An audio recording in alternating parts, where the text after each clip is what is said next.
I was granted a second trial, and for the buzzing of the town, I'm sorry, of the base, and there's no way I could have been acquitted from that because of the sergeant's testimony, the tower operator testimony.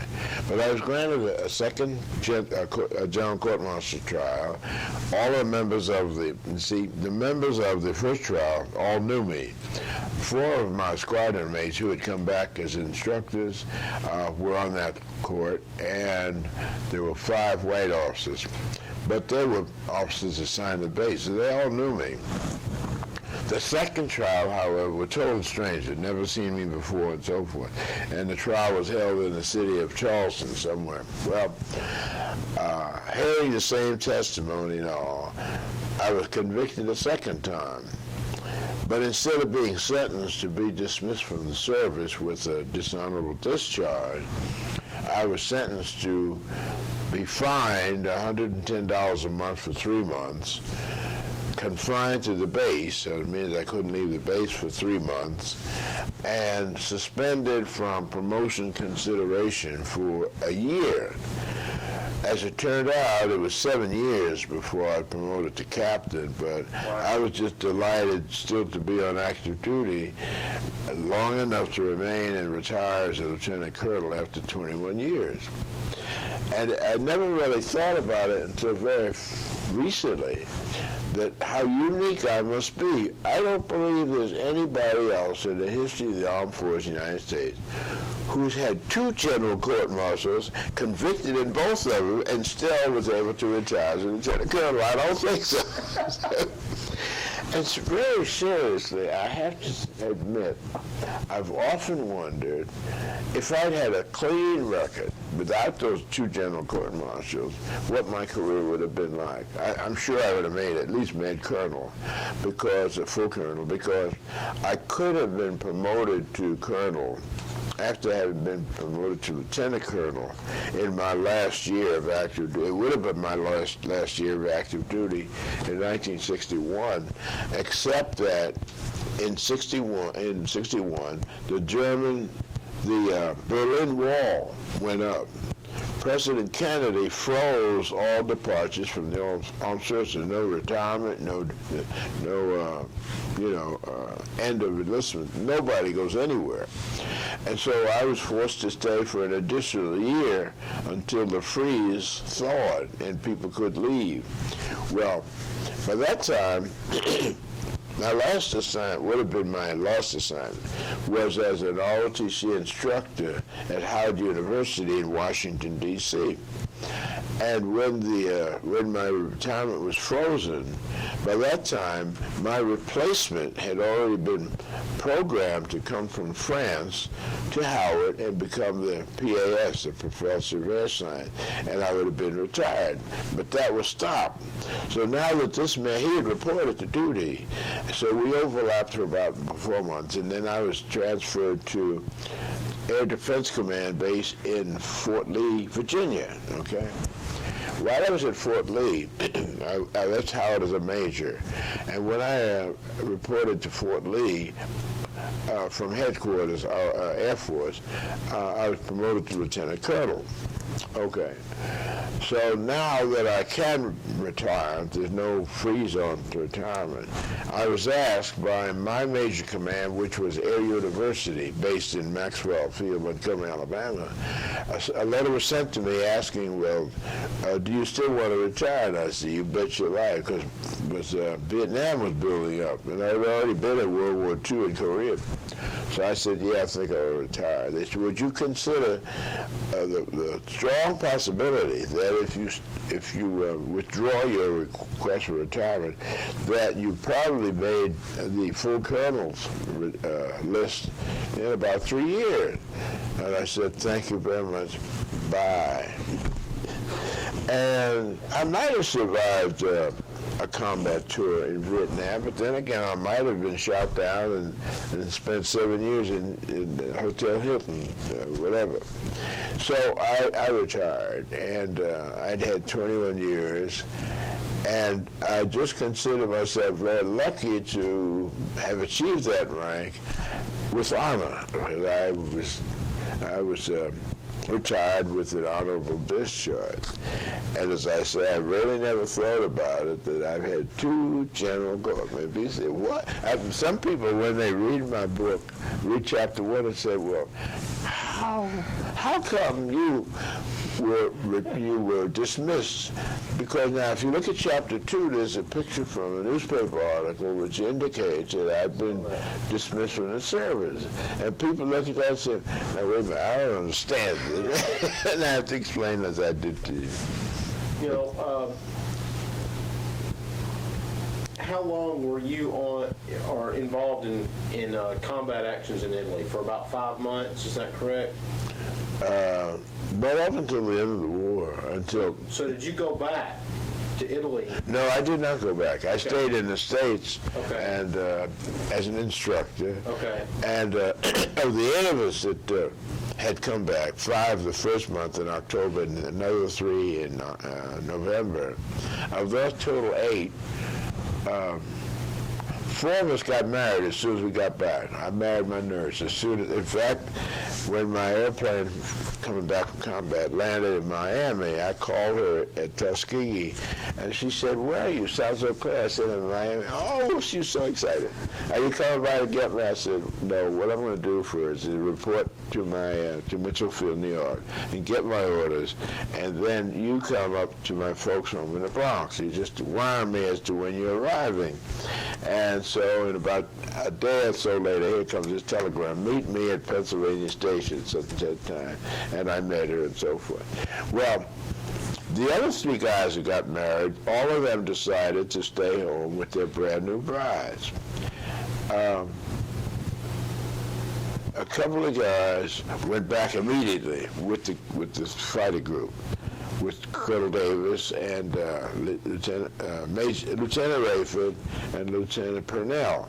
Both of them were first lieutenant.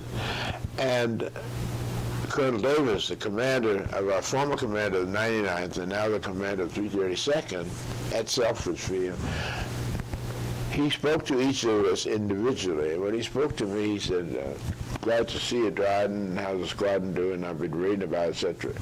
He said, now, if you volunteer, because our orders had been changed from being assigned to the 332nd to go right back overseas, that we were assigned to an outfit, a training outfit, to remain in the States and train these guys each month, another group coming through.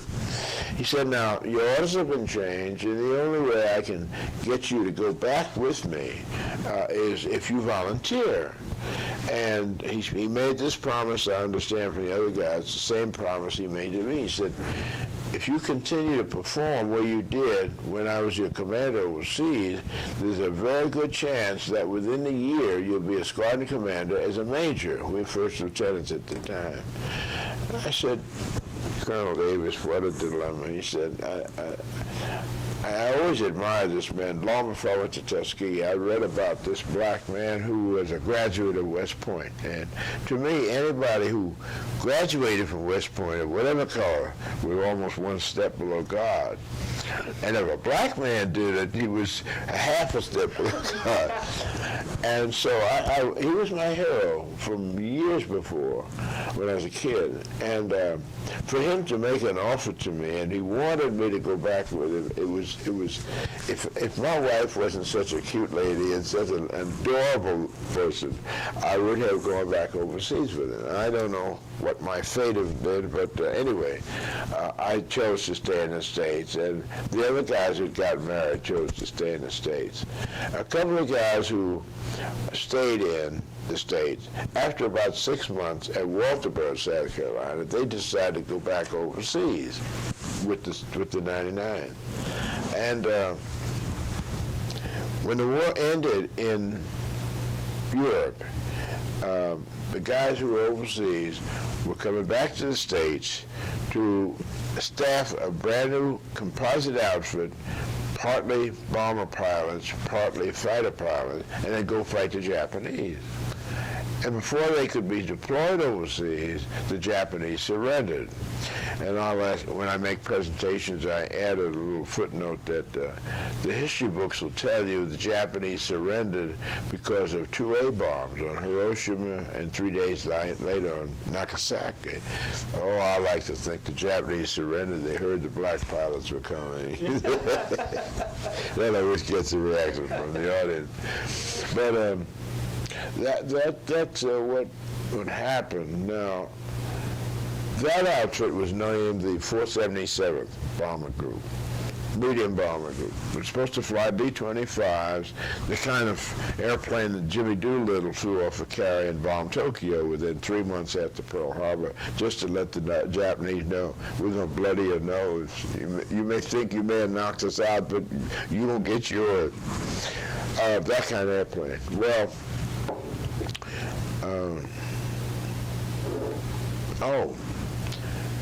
there were 450 of us who fought the Germans. And you might very well ask, what about the rest of the 992 who got their wings? Most of them, rest of them, were assigned to the 477. You see, they were flying B-25, so you had to have a pilot and a co-pilot. You had to have a flight engineer, a navigator, a radio man, and 2 gunners, one on each side. So it took a longer time to train them, and so the war ended before they got overseas.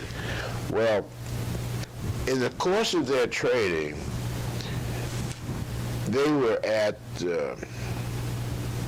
Freeman Field, Indiana, outside of Seymour, Indiana.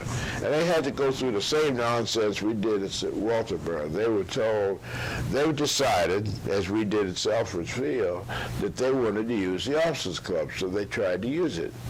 The base commander said, ordered them not to come back to that club, and he issued an order requiring each of the officers to read it and then sign it saying, I read it, understand, and I will comply with the order not to attempt to use the club. Well, these men were not about to accept that kind of discrimination without putting on a fight. So they decided to try to invade the club one night.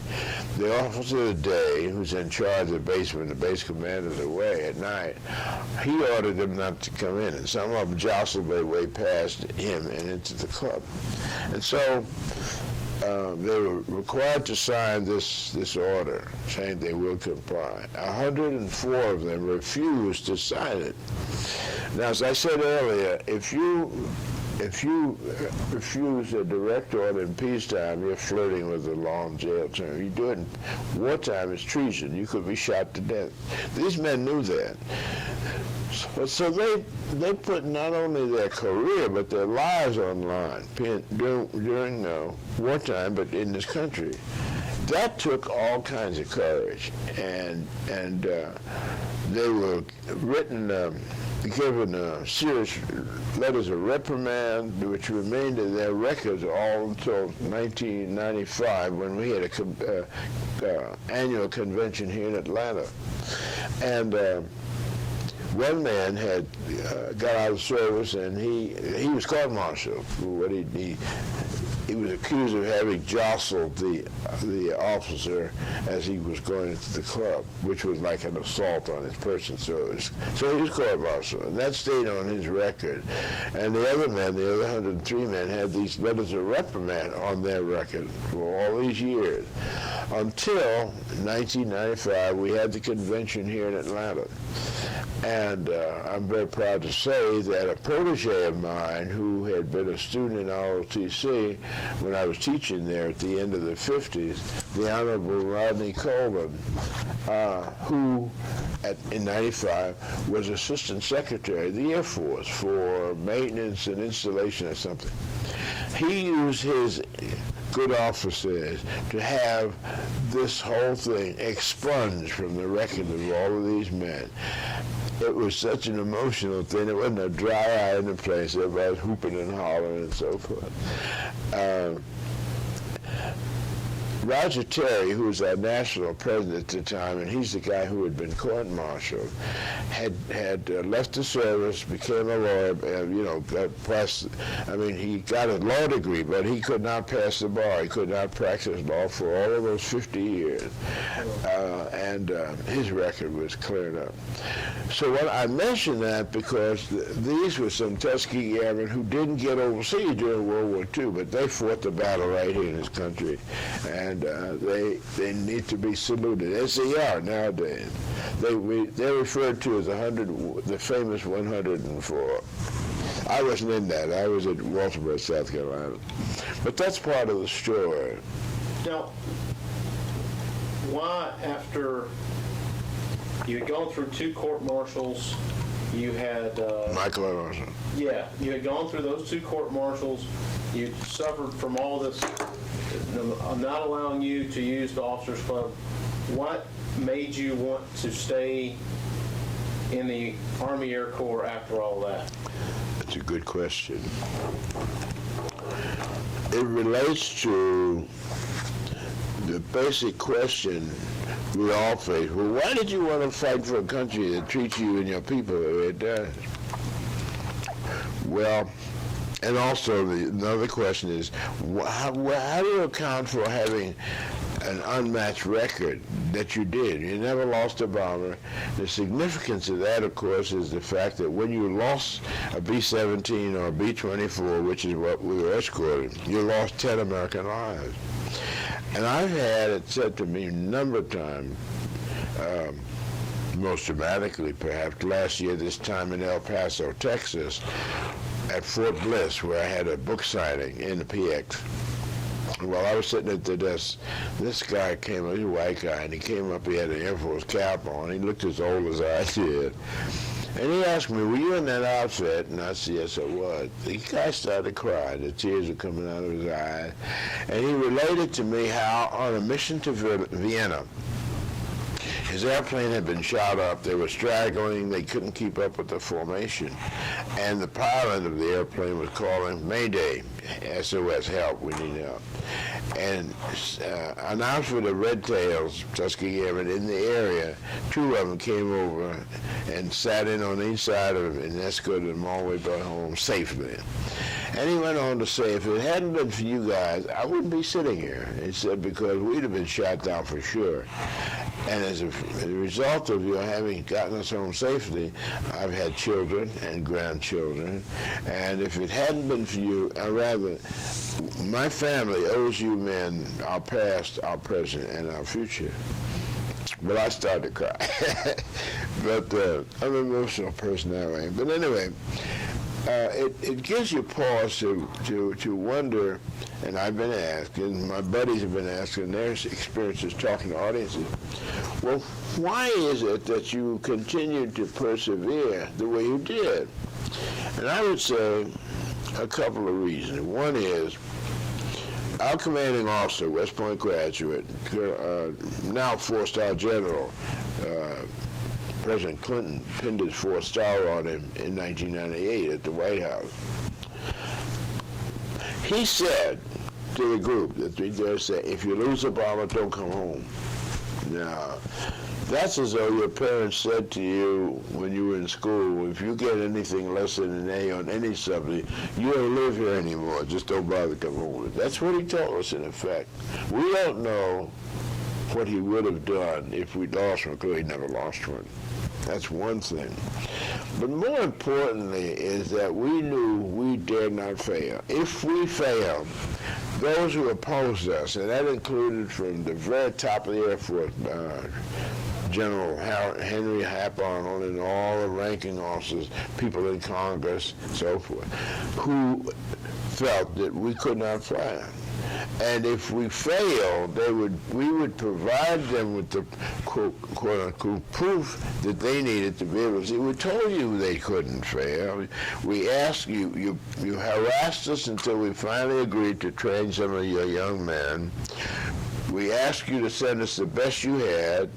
You sent us the best you had, and they failed, like we told you would. So don't bother us anymore. We could not provide them that. So many times when the birds were on the ground, we were flying, trying to find the target. And if we couldn't find our target because they were covered by cloud, we'd go find a target of opportunity. But we always produced something so that they could not say, well, we told you they're cowards. You can't depend on them, and so forth. The previous question that you asked me, though, why would you continue to defend a country that cheated that way, is, I think, best answered by one of our guys who became maybe the most popular or famous, the first black four-star general, Daniel Chappie James, who, when he was asked that question at one of the colleges he was speaking to, I understand, he said, because America is my country. It's that simple. I was born here. I was raised and educated here. My parents paid their taxes, and I've been paying my... This is my country like anybody else's. Different from other cultural groups whose ancestors emigrated here voluntarily. My people were brought here against their will. So that makes this even more. I have almost as much a vested interest in this country as the Native Americans who were here when the so-called explorers found this country. They didn't find anything. There were people here already. And so I have as much a stake in America as anyone else, if not more. But then also, our thinking then that America would someday change and live up to its promises in the Declaration of Independence and in the preamble to the Constitution and so forth, that this is the land of the free, home of the brave or something, where with liberty and justice for all, and the ability to pursue happiness like anybody else, that someday this nation will live up to those words. And so it has.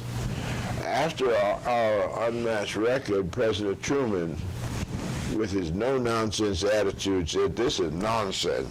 Do away with segregation.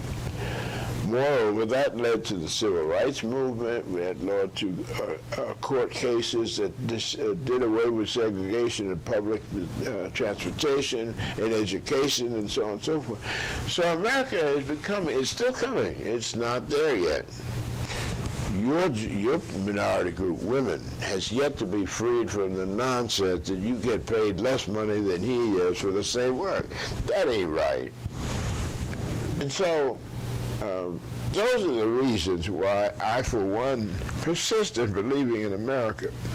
It worries me a little bit, I must say, because I have a book up here which will be entitled, Thank God I'm Not Young Anymore. I have 81 years behind me, and on balance and by and large, mine has been an idyllic life. I have not had any real serious problems, physical or what have you. I've encountered Jim Crow, discrimination, but it was at a very low level as compared to Emmett Till, who was killed in Mississippi because he whistled at a white woman, or the Scottsboro boys, and on and on and on. I've never experienced it, none of my parents. There is a difference in my case as an American citizen, and that is my parents my ancestors did not come through the horror of slavery in this country.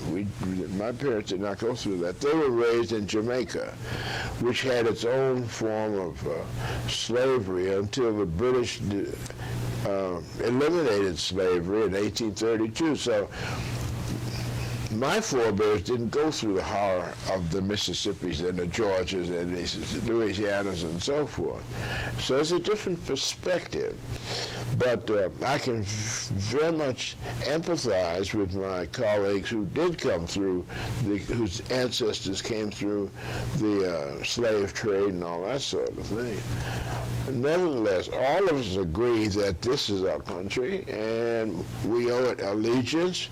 It owes us respect, and it's coming little by little, more and more. Like I just came from Birmingham, where back in the 60s is where you had the bombing of 16th Street Church, killing those 4 little girls. In fact, I had a book signing in Morrow at Barnes & Noble last Saturday. There were a number of black authors, Black History Month. And on my right was a man who wrote a book called Birmingham. It was about Birmingham, which was known as Birmingham. And the experience I've just had for the last 4 days in Birmingham shows a complete turnaround. This is a state where, as you know, Governor Wallace stood in the doorway and said segregation yesterday, today, and tomorrow, segregation forever. You don't find that anymore. They're just retired as a chief federal marshal was a black man whose father was a Tuskegee Airman. There are all kinds of signs of the change of attitude of the people in Birmingham, in Alabama. Things happened in the last 4 days that I never thought I'd live to see. There was a time when, for a black person to be seen embracing a white woman meant his death automatically. And yet, and in those days, when there were some liberal people like Mrs. Roosevelt who might want to embrace you, you shied off. No, don't do that. No, you might cost me my life. And yet, there were so many hugs and kisses and so forth yesterday that it made me realize that America's getting there, little by little. They're not. Well, I'll tell you what was one of the very heartwarming and emotional things when Vonetta Flowers, who won the gold medal, she was in Birmingham. I saw her last night. I hugged her last night. And there were so many people saluting her and celebrating her that I said to one of the guys, I said, boy, this world has changed. And I'm glad I lived long enough to see it. But I said earlier, I began to say that I'm worried about America because there are things happening here that worry me in terms of the immaturity of our population. There are so many things that are happening now that I don't think should be happening, and this is a personal opinion.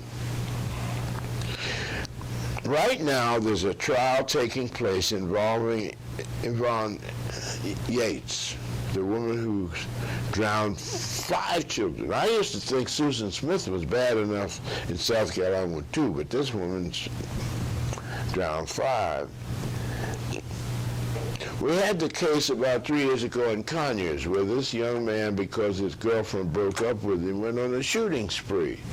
I've had the same girl, well, I hadn't mentioned Jackie before, but I was going with Jackie, and the same day that I went to Pearl Harbor to the hospital, that girlfriend, well, she came to visit me in Tuskegee with her mother, spent a week and so forth, and I thought we were going to get married, but when she went back to New York, I put her back on the train and sent her back to New York. I never saw her again. Because, see, absence makes the heart go fonder for somebody else.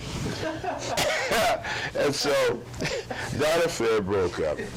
So I have been jilted, if you might say. But I never had a thought to go out and hurt somebody because I've been disappointed. When I was raised by my parents, there were 3 principles whereby they raised my brother, who's 6 years younger than I, and my sister, who's 11 years younger than I. Number 1, acknowledge and obey God. Secondly, never disgrace his family. And thirdly, get a good education. Nowadays, youngsters do things which absolutely appall me as what they do in terms of disrespect for their own family, for adults everywhere. Shut off the camera for a minute. Just stop. In too many cases, there are too many adults who have abdicated their responsibility of raising children. That's what we're put on earth to do, raise kids. So that some people will say, I don't know what to do with little Johnny or Mary. I don't know what to do. What do you mean you don't know what to do with them? They come from this side and they go, even when they're that side, you don't know what to do with them? I advocate corporal punishment, but I don't mean like the Church of God worship that take the children and hang them up and beat them. I don't mean that. I have, and I'm getting somewhat off the subject, but you're getting a chance to see inside of me a bit. I have a Pavlov's dog theory of child raising. My theory is this: until a child, in whatever culture and language, learns that language, you can say, don't do this till you're blue in the face. They know what the hell you're saying. You could growl at them. You could grunt like Beavis and Butthead, grunting at each other, caveman style. They don't know what you're talking about. So what you have to do is like programming that dog. You have to introduce to their brain the connection between the impetus of the stimulus of pain and the words you're speaking, whether it be Russian or Yiddish or Spanish or whatever it is. Not until you do that do they know what you're talking about. So, my granddaughter, Morgan, who's now 14, when her mother was divorced, when the granddaughter was about less than 1, hadn't learned how to talk yet, we had a cat. So Morgan used to observe the cat crawling over to the tray next to the refrigerator and eat out of the solid food part and drink the water and go about its business. So that's the level at which Morgan was living, and she thought it was a good idea. So I saw her one day, because there's a swinging door from the dining room to the kitchen, and I happened to go in through the swinging door, and I saw her crawling over to and grab a handful of the solid food and get ready to eat. And I said, Morgan, don't do that. Morgan heard my voice enough to turn around and look, see it. Didn't know what I was saying. And so she proceeded to reach. I said, Morgan, don't do that. Still didn't understand it. Third time, I said, Morgan, don't do that. And spanked her hand. At that instant, that child learned that much English because the brain said to her, we feel pain. We just heard the word whatever. We connect the sounds and the pain and says to Morgan, don't do that again unless you like pain. Nobody likes pain. People say, well, that's cruel. Maybe so, but that's the way nature teaches us. When you see the flame of a fire, especially on a cold day, and it's warm, it's pretty yellow flames, and you just feel like you want to touch it, and you do you ever do that again in life? Never. So, in a very cruel manner, nature teaches you certain stimulus that you don't do. You don't jump off a building. I mean, like the lemmings, you don't run it off a cliff. You know what'll happen to you. So, unfortunately, in my view, there are not enough parents or people who are raising children who understand the basic principles of programming a human being. In our language, in the art form of cartoons, which is the best way, I think, one of the best media for training young children, pre-teenagers, teenagers, so forth. I understand a lot of history books use the cartoon form of teaching history and so forth, because this is a good way to get information across to the youngster. Well, about 5 years ago, I saw The Simpsons. I think that's about when it was introduced. And I read about it, and I watched them, and I saw how these youngsters disrespect their parents and older people and so forth.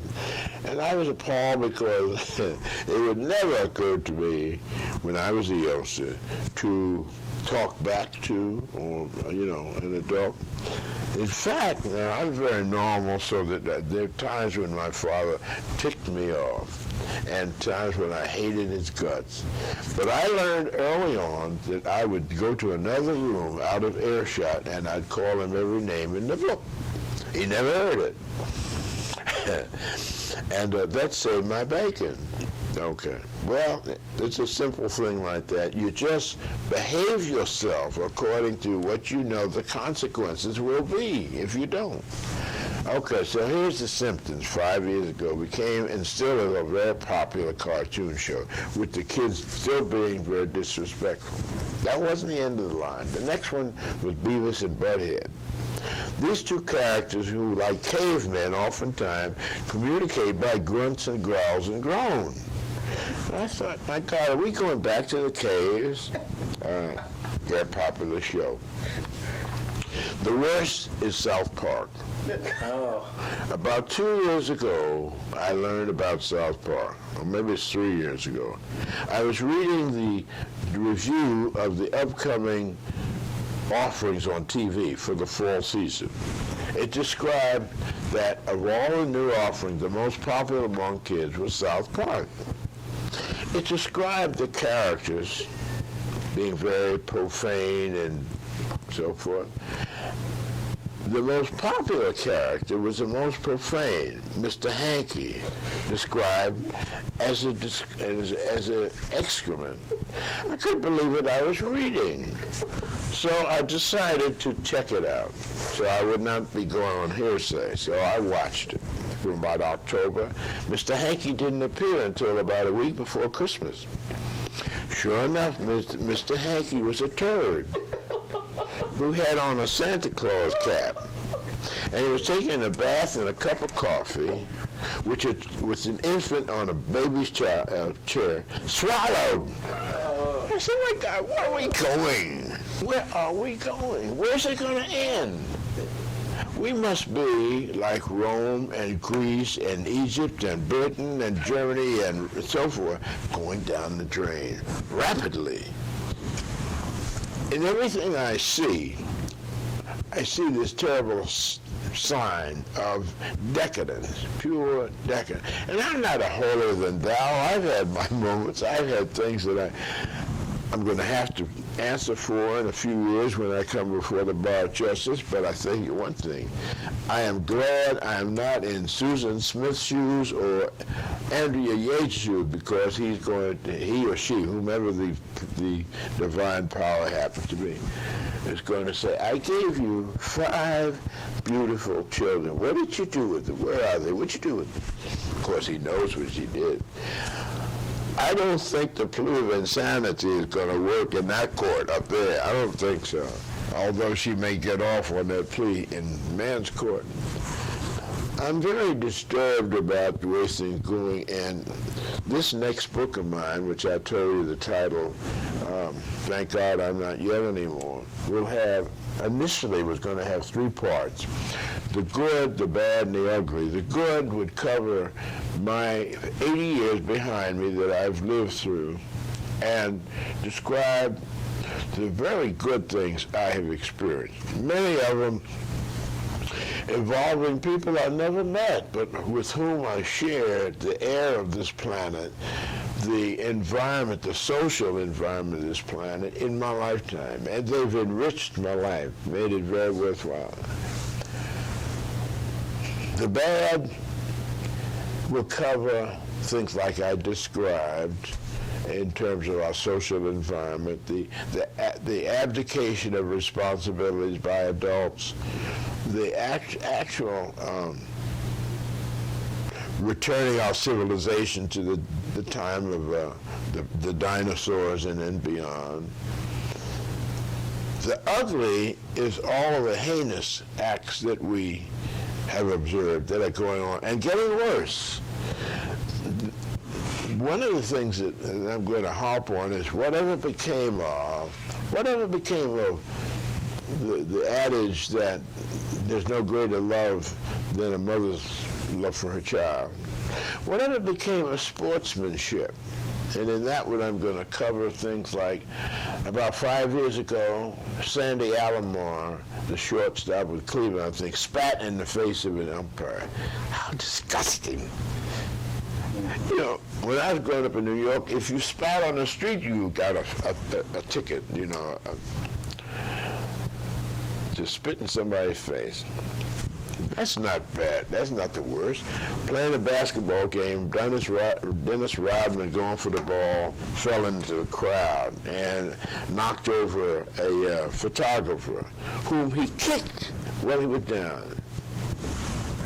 That's not the worst. Mike Tyson bit not one ear but 2 ears of Vander Holyfield. Whatever happened to sportsmanship? Whatever happened to respect for others? When I was a youngster, there were 4 classes of individuals whom you better respect. All priests and nuns. You couldn't miss them because they wore the typical habit. All senior citizens, you showed them respect. All women. If you were on a subway or a bus and you were sitting down and a woman came and sat over you, she stood over you, if she was over than 8 years old, you got up and gave her a seat. And certainly if it was a pregnant woman, you got up. And if you didn't get up, everybody on that cart would look at you as if to say, who raised you or who failed to raise you, you know? And so, excuse me. Those were certain things which my peers and I all had to face. I have astounded a lot of youngsters when I talk to them. Giving them talks on self-respect, self-discipline. Would you believe that I was a virgin when I got married at the age of 23? And they said, no, that's not true. Yes, I was. And all of my peers, I dare say, were. And those guys who said, well, they had this conquest, they were lying like hell. Because boys and girls alike were trained to respect their own self and other people's person and certain rules of conduct. And so I don't understand this business today about living in and having children out of wedlock because it feels good. That's a hell of a rule by which you run society. If that rule applied across the board, nobody would be safe. If somebody taking a liking to you, they're going to have you, they're going to take you, or take your life from you, and so forth. And that's why I say, I despair about the trend that I see. My label for the current pre-teen, pre-young adult and pre-teen generation, there have been X generation and Y generation, the greatest generation, and so forth. And I label this one the U3 generation, untrained, unkempt, and uncouth. And that's what I see. Well, my wife is a woman who sees the glass half full, and I see it half empty. She's the optimist and I'm the pessimist. And listening to me expound as I have with you, she said, that's so pessimistic. There's got to be a good side. And I called me in deference to her opinion. I said, well, okay, I'll look at it and see if I can't come up with a 4th part of the book besides the good, bad, and ugly. And I must say that I've come up with the hope because for a number of reasons. In the course of signing my book, having book signings, I was at University of Texas in El Paso a couple of years ago. And I was given the privilege of talking to some of the cadets, ROTC cadets. And that's part of the hope. That's part of restoring my hope, because these are such clean-cut, gung-ho, decent young people who show the respect for elders, for authority, for each other, for themselves, etc. That was part of it. And then that visit, I was taken to Holloman Air Force Base in Alamogordo, New Mexico, to address the graduating class of non-commissioned officers, sergeants, and so forth. And I tell you, they were so impressive, the way they carried themselves, the way they respected their commander, the way their commander respected them. It was a two-way street. The way women were wearing many stripes, the way some of the women were flying the F-117 stealth fighters. And I said, you know, there's hope for this country yet. More to the point, personally, is the fact I had a stroke last March the 10th, almost the anniversary. And whereas I had been bemoaning the road rage that all of us experience out on the freeways, and thinking that just no more civility in our ranks as citizens. But I had that notion diminished quite a bit since I've become handicapped wearing a cane. I've had so many people who, seeing me approach a door, if they're coming toward me on the other side, they rush to open it for me. Or if they've already come out through the door before they caught sight of me using the cane, they rush back, I'll hold it for you. Youngsters, old people, that I'm convinced that they're, as one man said last night, I'm beginning to believe there's basic good in everybody, which maybe has become so buried with cynicism and so forth, that it took us September 11th to bring us to life and understand that, you know, we're in this boat together, and we're either going to hang together or we're going to hang separately. So I've added this fourth thing to my book, the hope. And I just hope that that trend will surpass the trend, the downward trend, and it will become balanced and we'll start going back up to what we really, as a nation, deserve to have, because we've got good principles. It's just we've got a lot of bad people. End of sermon. No offering going to be offered. Couple very quick questions. When did you come to Atlanta? When did I come to Atlanta? When did you move to Atlanta? Yeah, that was in 1975. Okay. I had come back from Jamaica, where I lived with my former wife until we divorced in 1975, and was living with my sister, and parents up in New Jersey. And I lived with them for about a year, and I had a job opportunity in Atlanta. I came down for an interview, and I was accepted, so I came down and stayed on that job for about a month. I was fired. The only time I've ever been fired in my life, because I had worked with a particular individual in New York, and he was a business major, a accountant, and I had learned to trust him because he was very competent in his field and he was very confidential. I learned something that I had confided to him, and at a social event I met his wife and I mentioned this. There was no government secret, but it was just something that was confidential. His wife had never heard of it, and I said, that's the man I want. He keeps his mouth shut. He doesn't even confide in his wife. Well, I wanted him to be my comptroller, to handle the funds in this operation. So I said, when I was staffing, I said to my boss, I want Mr. X, Y, Z. You can't have him because he was a pillar of strength to the Citizen Trust Bank at the time. And I was told, well, you can't have him because I said, I gotta have him. You can't have him. I insist, you're fired.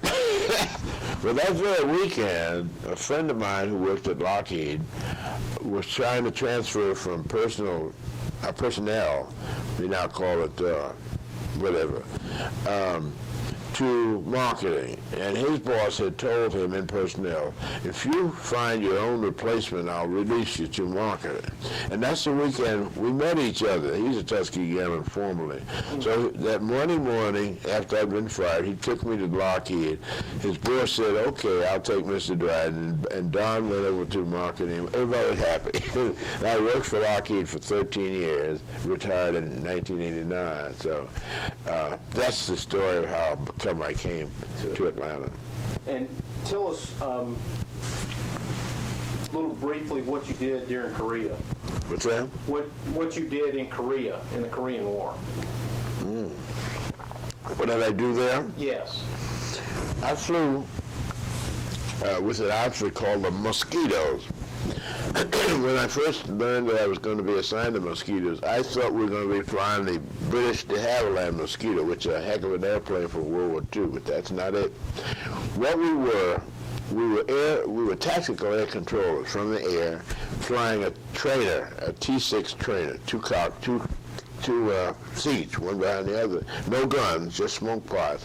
And our job, pardon me, was to seek out potential targets, because the North Koreans were excellent at camouflage. And they would run a tank up in the side of one of their mud huts and cover it over with grass, and you wouldn't even know it was there unless they had tank treads leading up to it. And then, not knowing that there was tanks and ammunition and so forth around, our troops speeding north would bypass, and then they would catch them from the rear. So our job as tactical air controllers was to find such targets and direct our fighters to knock them out. That's what like mosquitoes, we're supposed to harass the enemy. Well, I flew 50 missions of that, and then returned to Japan, and then returned to the States. So I had 30 missions in World War II as a fighter pilot, and 50 missions as a reconnaissance pilot in Korea. So I survived both of the wars, and so that's why I say I'm blessed to have survived 2 wars, 2 general court-martials, and 2 wives. Leslie, do you have any? I hope I haven't talked your ears off. Oh no, this has been great. I think you answered. There was one question I was going to ask you. Kind of going back to World War II, and knowing how the Germans viewed themselves and how they viewed not only other whites, but how they probably viewed blacks. What did you think would happen, or you may even know what could have happened to Tuskegee Airmen that were shot down and captured by the Germans? It's a good question. As far as I know, from a couple of, you see, 32 became prisoners of war, and 66 were killed in action. Of the 32 who were prisoners of war, I don't recall ever having talked to any of them who report that they were brutalized by the Germans. Being a PW wasn't a pleasant thing for whatever color, but I don't recall ever having any of them say that they were discriminated, in other words, treated less than officers like white officers were. Their rank was respected or treated with deference as they were supposed to. I don't know about any enlisted. We didn't have any enlisted men who fell into the Germans' hands. I thought you were going to ask what is my opinion as to what would happen if the Germans had won the war. But I did have an encounter by telephone on a radio call-in show in Rochester, New York, in 1998 when I was on tour, 4 cities in the north of New York, and Buffalo, Rochester, Syracuse, and Albany, the state capital. And in fact, Buffalo, the mayor gave me a wristwatch with the state seal on it, which I wear very proudly. Let me get that on. And I had a book signing not too long ago in which this woman came by for me to sign her book, and she was from from Buffalo. And she said, "Oh, you've got the state seal of my state," so forth. While I was in Rochester on this call-in show, over the telephone came this heavily German accent of voice. "Von Dryden," he said, "I'm one of your former enemy." And I didn't know what he was going to say next. I didn't know whether he was a neo-Nazi, going to spout a lot of this Aryan supremacy nonsense and so forth. But what he did say was that My squadron mates and I, the Luftwaffe squadron mates and I, could never understand why it was that we were never able to shoot down bombers that you were escorting. You had to have been the best, and words to that effect. Now, I didn't have the presence of mind that I have now to ask for a copy of that tape where an enemy is saying that you were the best. And it occurred to me since that I'm trying to, through a friend of mine in Rochester, see if that radio station still has that tape, because that would be proof positive that the enemy held us as the best that they encountered. So that's one of the things I missed up on. This will be an interesting anecdote, I think. I see you're looking at your watch. I won't hold you much longer. We're fine. I just don't want you to be... Well, nature's going to call me to the men's room soon, so I'm going to have to quit. But again in Rochester, there was a young black woman in her late 20s, I think, who, after the question and answer period, she asked me, she said, "Colonel, I have a question. Maybe you can help me." And I said, "Well, I'll try." Did the Tuskegee Airmen ever get over the syphilis? Now, you know about the story of the black men who had syphilis in the Tuskegee area in the late 30s. There were about 400 of them who were deliberately not treated by the doctors at the Veterans Administration Hospital, okay? HBO made a film called Mrs. Evers' Boys on that subject. HBO also made a movie about the Tuskegee Airmen. Second coincidence, the male lead in each of those movies was Lawrence Fishburne. So this woman put two and two together and said, the Tuskegee Airmen were men who had the syphilis. And I said, "Lord, please tell me how to teach this lady that that's a mistaken notion." So I tried to explain to her as I explained to you. But what bothers me is if one person could make that misunderstanding, hundreds of people probably think we all had syphilis. No. I don't think any of us ever had. We'd have been washed out of the program just like But so there's been a lot of experiences that come out of the writing of that book and out of the Tuskegee experience itself. In El Paso last year, the man who talked me into writing that book is a professor of history, used to be at Spelman College. And back in 89, when I'd retired from Lockheed, and I started to do this, I had thoughts of doing the book. He invited me to speak to a class of his students. And when I was through, he asked me, he said, "Well, Colonel Dryden, when are you going to write your memoirs?" "Oh, one of these days."